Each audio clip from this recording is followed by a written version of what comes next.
Assalomu alaykum do'stlar, bormisizlar, salomatmisizlar? Sizlar bilan yana ko'rishib turganimdan juda xursandman. Bugun o'zbek futboliga oid bo'lgan mavzularni gaplashamiz.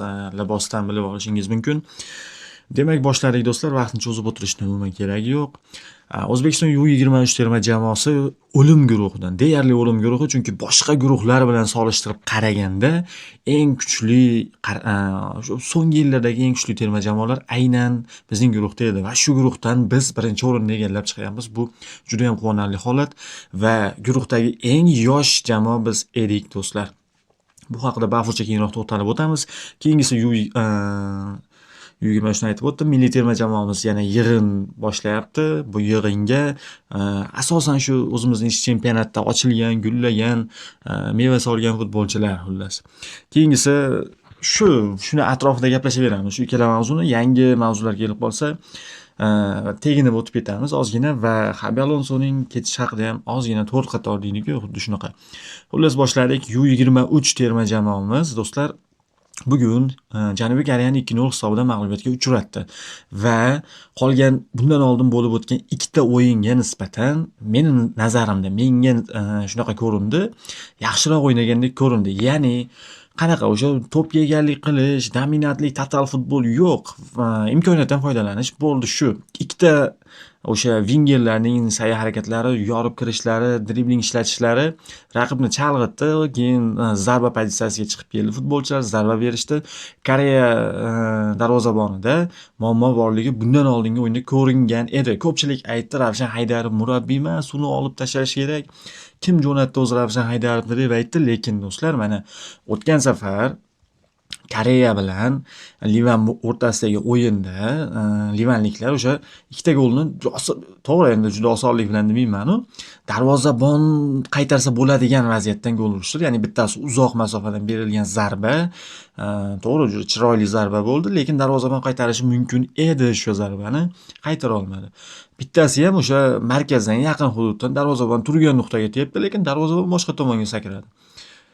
Ya'ni demoqchimanki, shuni Ravshan Haydarov o'rganib chiqqan. O'sha darvozabon o'zgargani yo'q.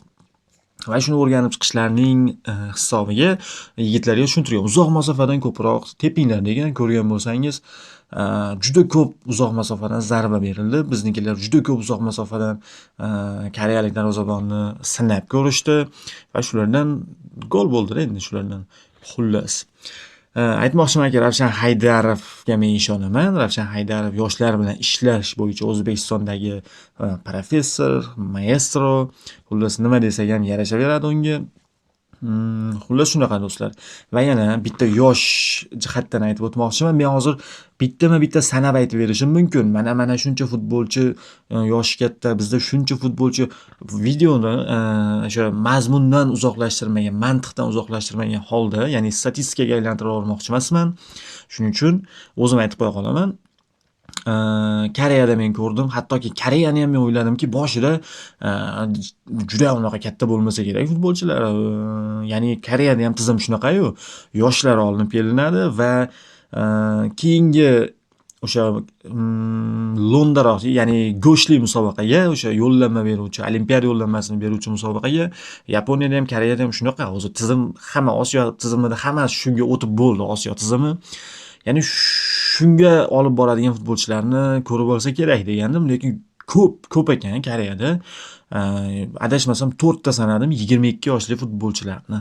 Ular endi olimpiada yo'llanmasi uchun bo'ladigan kurashda, o'sha turnirda 2 yildan keyin bo'ladigan o'yinda ular bora olmaydi. Tabiiyki ular bora olmaydi va biznikilar o'zidan katta futbolchilarni, to'g'ri, o'sha Livan kabi katta emasdir, Livanniki 23 yoshli futbolchilar bor edi, lekin Koreyada ham baribir nisbatan yoshi katta futbolchilar ko'p ekan.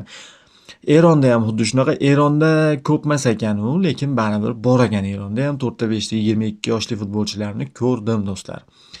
Va keyingi raqibimiz ko'p ehtimol Iroq terma jamoasi. Hozir D guruhida 2-o'rinni olgan terma jamoa bilan o'ynaymiz. U yerda Avstraliya hozir 2-o'rinda turibdi. Ertaga ularning o'yini bor. Iroq Avstraliya bilan o'ynaydi. Qaysi biri yutsa, o'shanisi endi hali aniq emas, to'g'risi. Hozir mana guruh jadvalini ko'rib turibsiz. Hali aniq emas ularda ham. Ko'rib turibsiz dedim, hozir montajda erinmagan bo'lsam qo'yib ketgan bo'laman, shuning uchun aytdim. Men o'yinlarini ko'rib chiqdim. Avstraliyaga qaraganda Iroq potensiali yuqoriroqqa o'xshadi. Va bizning raqibimiz agar Iroq bo'ladigan bo'lsa, demak men Iroqni ko'rib chiqdim. Iroqda nisbatan biz bilan teng yoshdagi futbolchilar ekan. Ya'ni ikkita ko'rdim adashmasam, yoshi kattalarni shu 22 yoshlilarni ikkitasini ko'rdim, bo'ldi. Qolganlari 20 yosh, 19 yosh, 21 yosh bolalar, yigitlar. Biznikilar O'zbekiston U23 deyilgan, aslida U20 bo'lgan yoshlar. Hammasi U20 ekan. Biznikilar qarab chiqdim, hattoki U18 ham bor ekan, ichida U19 ham bor ekan. Ya'ni 19 yoshli futbolchi ham, lekin U21 yoshli futbolchini ham ko'rmadim hattoki. Xullas mana shunaqa gap so'zlar, g'alaba muborak. Guruhdagi birinchi o'rin muborak. Endi keyingi o'yinimiz hali aniq emas deb aytib o'tdim buni. Xullas endi do'stlar, O'zbekiston milliy terma jamoasining boshlayotgan yig'iniga navbat keldi. Fabio Cannavaro yig'inni boshladi va bundan oldin xabar chiqqandi. Diyor Imomxo'jayev podkastda aytib o'tgandiki, o'sha 90 minut podkastida, ya'ni Fabio Cannavaroga tan berdim, qoyil qoldim, chunki u o'sha terma jamoani yig'moqchi va yiqqanda ham o'zimizning mahalliy klublar bilan ikkita-uchtasi bilan o'ynab ko'rmoqchi. To'g'ridir, bu yaxshi qarordir, lekin men bunga qo'shilmagan bo'lardim, chunki hozir ular mavsum oralig'ida tayyorgarlik, ular hozir tayyor emas klublar o'ynash uchun. To'g'ri, o'sha borib o'sha boshqa davlatlarda o'rtoqlik uchrashuvlari o'tkazib yurgandir, lekin ular bilan o'ynab nimanidir isbotlash yoki ko'rib olish u qadar to'g'ri ish emas. Chunki misol uchun mahalliy futbolchilarimizni, Hoji Mirzayev yoki boshqa futbolchilarni chaqirdi. Endi ular tezda o'sha o'zining eski sport formasiga qaytib olish uchun mashg'ulotlarni kuchaytiradi, boshqa qiladi, lekin ana bu raqib klubdagi futbolchilar dam olishda-da. Endi sport bilan har doim shug'ullanadi, har doim mashg'ulot, trenirovkani qilishadi-yu, lekin baribir u qadar o'sha sport formasida bo'lmaydi-da. Shuning to'g'ri qaror qabul qildi va so'ngida o'sha Birlashgan Arab Amirliklarida o'tar ekan yig'inimiz. U yerda kim raqib bo'ladi bilmadim, balkim o'sha bir paytlar o'sha oltin avlod deyilgan Odil Ahmedov, Denisov, Geynrixlar borib o'sha Rossiya klublari bilan o'ynardi-yu, Zenit bilan o'ynardi, CSKA bilan o'rtoqlik uchrashuv o'ynardi o'sha paytlarda. Balkim shunaqa qilishar. Birlashgan Arab Amirliklarida biron bir klubni chaqirishar balkim, ya'ni darajasi yuqoriroq bo'lgan klubni chaqirib o'rtoqlik uchrashuv o'tkazilsa, mana o'shanda bizni mahalliy futbolchilarni ko'rib olish mumkin bemalol. Va tarkibga do'stlar to'xtalib o'tadigan bo'lsam, hozir juda ko'p tarkibga chaqirilgan, sinov uchun chaqirilgan futbolchilar, ilk marotaba chaqirilgan futbolchilar ham bor uning ichida va bizni xursand qiladigan futbolchilar ham bor. Ya'ni xursand qiladigan deganimki, shu futbolchini chaqirsa bo'lmasmidi, nimaga chaqirmayapti shuni deydigan futbolchilarimiz bor. Tarkibni ekranga chiqarib qo'yaman, unda ko'rib olishingiz mumkin. Telegram kanalimga ham tashlab qo'yaman. Ufaning Telegram kanalida, PFLning xullas Telegram kanallarida aylanib yotibdi tarkib. Hali yana yig'in boshlangan kundan do'stlar alohida video chiqarib aytib o'taman, kim bilan o'rtoqlik uchrashuvlari bo'ladi, xullas hammasini. Yana bir ma'lumot sifatida U19 terma jamoamiz Turkiya bilan o'rtoqlik uchrashuvi o'tkazdi va 3-2 hisobda mag'lubiyatga uchradi do'stlar. Buni bir yangilik sifatida aytib qo'yaman. Va endi Xabi Alonso haqida gaplashamiz do'stlar. Xabi Alonso qanaqa murabbiy? Uni hamma biladi, tizimli murabbiy, o'sha unaqa tizimli murabbiylarga vaqt kerak. Hattoki Pep Guardiola ham o'zining jamoasini qurib olish uchun unga vaqt kerak bo'lgan. Artetaga qancha vaqt ketdi, mana Arsenalni Arsenal qilib olish uchun hali chempion bo'lgan yo'q APLda. Birinchi o'rinda ketyapti, lekin mana shu bosqichga yetib kelish uchun ham 5 yildan oshiqroq vaqt ketdi. 6-yil ketyapti adashmasam bu yil. Xullas mana shunaqa bunaqa tipdagi murabbiylarga vaqt kerak. Lekin bilasizmi, xalqning ichida juda ko'p talantli insonlar bor. Hamma misol uchun o'zidan kelib chiqadigan bo'lsa, hozir meni ko'rayotgan har bir inson o'zidan kelib chiqib gapiradigan bo'lsa, bitta juda zo'r sohada talanti bor insonni taniydi, biladi o'shanaqa insonni. Lekin u inson undanda talantsizroq insonlar mashhur bo'lib yuribdi yoki boshqa bo'lib, xullas tanilib yuribdi yoki puli ko'proq ishlar yurishgan, xullas. Inson to'g'ri joyga, to'g'ri vaqtda kelib qolishi shu omad do'stlar. Misol uchun omad nima deyilsa, men shuni tushunaman. Talant bor, iste'dod bor, harakat bor, intilish bor, lekin noto'g'ri joyga tushib qolishi bu omadsizlik do'stlar. Mana shu narsa omadsizlik. Noto'g'ri insonlarning qo'liga tushib qolishi bu rostman omadsizlik do'stlar. Real Madridga borib qolishi Xabi Alonsoning bu omadsizlik do'stlar. Misol uchun boshqa bir klubga, misol Liverpoolga kelsa ham, Chelsea ham biroz o'sha nostabilroq murabbiy borasida mavsum o'rtasida olib kelib chempion bo'lishi ham mumkin murabbiyni o'sha Tuxel misol va mavsumning o'rtasida haydab yuborishi ham mumkin-da. Maresko misol uchun ketdi, mana klublar o'rtasidagi jahon chempionatini yutib bergan murabbiy Maresko. Lekin haydab yuborishdi Mareskoni. Xullas, o'zi shunaqa imkon beradigan jamoalar bor. Misol uchun hozir mana shu Alonsoni Manchester Unitedga olib kelib qo'ysa, Manchesterda ishlari yurib ketishiga men ishonaman, chunki u yerda tizimli futbolni qurib oladi va u qadar katta figuralar yo'q-da. Misol uchun Kylian Mbappe, Viniciusga o'xshagan o'ta qaysar futbolchilar yo'q u yerda va Manchester muxlislari o'rganib ketishgan sabr qilishga, ular sabr qilib mana shu kungacha yetib keldi. Demoqchimanki, Alonso potensiali bor murabbiy. Xuddi Xavi kabi. Xavida ham xuddi shunaqa edi, faqat u ham shunaqa vaqt talab qiladigan murabbiy edi. O'sha yillar kerak bo'lardi Xavini ham va Xavini ham xuddi shunaqa do'stlar. Misol uchun dorichilar, ya'ni Bundesligada biror marta mag'lubiyatga uchramasdan turib Bundesliga chempioni bo'lgan murabbiy mana shu Bayer Leverkusen bilan birgalikda. Xullas, mana shunaqa gap so'zlar. Yana o'sha bitta video chiqib ketdi, aylanib ketdi, muhokamalarga sabab bo'ldi. O'sha Barselona o'sha medallarni qabul qilib olishdan chiqayotgan paytida unga chempionlik yo'lagini tashkil qilib beramiz, kelinglar deganda Kylian Mbappe qanaqa chempionlik yo'lagi deb ketdi-ku, xuddi o'sha video o'zi aylanyapti. Yana Farruh Vamos video qilib chiqibdi.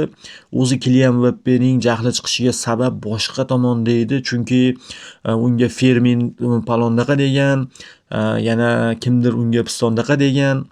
O'sha joyda gapirib chiqibdi. Farruh aka, Kylian Mbappeni biz juda yaxshi bilamiz-ku. Jahon chempionatida 2022da bo'ynidagi medalni tortib olib tashlagan bola-yu, o'sha ikkinchi o'rinni olganligi uchun. Messi kubikni ko'tarayotgan paytda o'zining jamoadoshi, butun asrning eng zo'r futbolchisi bo'lgan Messi kubikni ko'tarayotgan tarixiy lahzada ko'rmasdan shundoq chiqib ketib yorgan. O'zi jahon chempionatlarining reglamenti, ya'ni yozilgan qonun qoida yo'q. Chempionlik yo'lagini tashkil qilib bersin degan. Unaqa qonun qoida yo'q.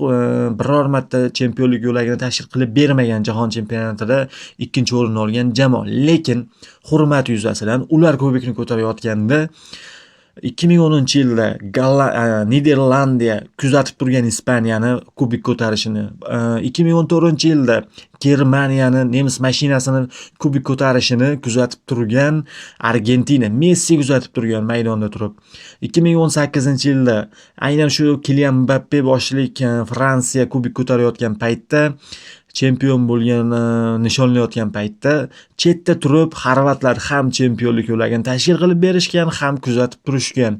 Ya'ni raqibga hurmat yuzasidan. Lekin Kylian Mbappe boshchilik Fransiya 2022-yil finaldan keyin qanaqa chempionlik yo'lagi, qanaqa kuzatib turib, shundoq medalni oldida Argentinaga qaramasdan umuman boshqa tomonga qarab chiqib ketib olgan, qaytarib ko'rib qo'yishingiz mumkin. Ya'ni hurmat yuzasidan ham ko'rib qo'ymagan. Ya'ni shunaqa futbolchi endi qanaqadir ikkita futbolchining gapiga achchiq qilib emas, uni o'zi xarakteri shunaqa futbolchini. Kylian Mbappeni, Viniciusni xarakteri shunaqa. Ular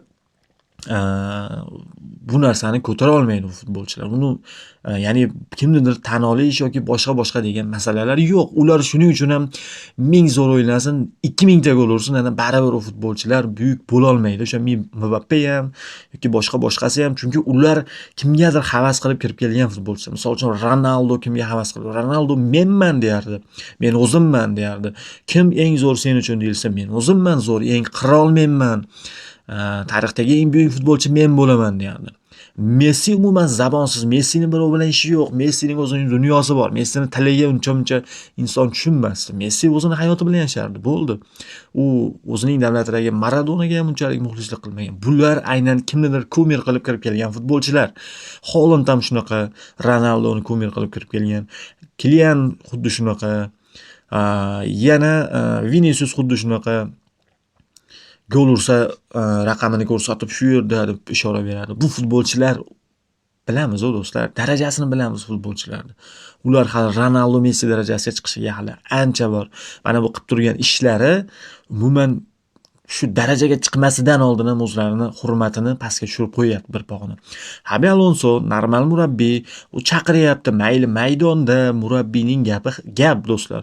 Har qanday joyda murabbiyning gapi o'tish kerak. Ya'ni chaqiryapti murabbiy, kel chempionlik yo'li. Mayli chempionlik yo'lagini tashkil qilish uchun kelib muxlislari ko'payadiki, Kylian Mbappeni kamayib qoldi. Misol uchun kimdir atpiska qilib chiqib ketmaydi-ku, chempionlik yo'lagini ham tashkil qilib berasanmi, odam emas ekansan-u, seni tuppachuk bola deb o'yladim, Mbappe demasa kerak menimcha birov. Xullas, mana shunaqa gap so'zlar. Bu futbolchilarning bunaqa darajada o'zlarini egosi kuchayib ketishiga sabab deb o'ylayman. Klublar jahon terma jamoalarga nisbatan kuchayib ketganligida. Ya'ni terma jamoada bunaqa qila olmaydi. Kylian hech qachon kelib, ya'ni hozir qilishi mumkin, lekin oldin qila olmagan, chunki terma jamoada umuman boshqa o'lchov uskunalari bo'lgan u yerda. Hozir terma jamoalar kuchayib ketgan. Misol uchun chaqirmasang chaqirma terma jamoaga. Hattoki klublarning o'zi jo'natmayapti futbolchilarini. Borma o'sha terma jamoaga, jarohat olib kelasan baribir. Bilaman. Shunaqa bo'lyapti hozir. Shuning uchun ham klublar darajasi yuqorilab ketganligi uchun ham futbolchilar murabbiyni istalgan payt aytganini qilmasligi mumkin, istalgan payt. Mana Barselona do'stlar. Barselona nima uchun bitta oila bo'lib kuchayib ketdi va nima uchun kecha chempion bo'ldi? Nima uchun Hans Dieter Flick bitta oila qila oldi? Oila qilish uchun jamoani mexanika, ya'ni o'sha soat millari kabi aniq ishlaydigan qilib qo'ydi. Ya'ni mashg'ulotga kech qoldimi, u yulduzmi, oymi, quyoshmi farqi yo'q, uni chetlatyapti, o'yinga tushirmayapti, hattoki zaxiraga mixlab qo'ygan kunlari bo'ldi. Va shu adekvatlikning orqasidan jamoada inoqlik paydo bo'ladi va uning natijasida kubik ko'tarilar ekan. Xullas, mana shunaqa gap so'zlar. Yig'in boshlangandan keyin yana videolar chiqarishni boshlaymiz do'stlar. O'zingizni ehtiyot qiling. Men uchun videoga bilaman like bosib qo'yasiz, Telegram kanalimga ham o'tib qo'shilib qo'yasiz. Yana bitta yangilik. Instagramda faoliyat yuritishni boshlaganman. Yaqinda boshladim. 15 kuncha bo'ldi adashmasam. Ya'ni bor edi undan oldin ham Instagram, lekin qiziqish boshlanganiga shu 15-20 kun bo'ldi va klublar tarixi haqida agar qiziq bo'lsa, kirib ko'ring. O'sha qanday yaralgan, xullas shunaqa hamma chiqarayotgan ma'lumotlarni emas, lekin men o'zim alohida ishlanmalar qilib chiroyli bir kontentlarni chiqaryapman. Saminjonov deb yozsangiz chiqib keladi mening Instagram kanalim. Oxiridagi oning o'rniga 0 qo'yasiz, 0. Saminjon o'rniga 0 qo'yib turib yozsangiz chiqib keladi. Borussia Dortmundning libosida bo'laman do'stlar. O'zingizni ehtiyot qiling.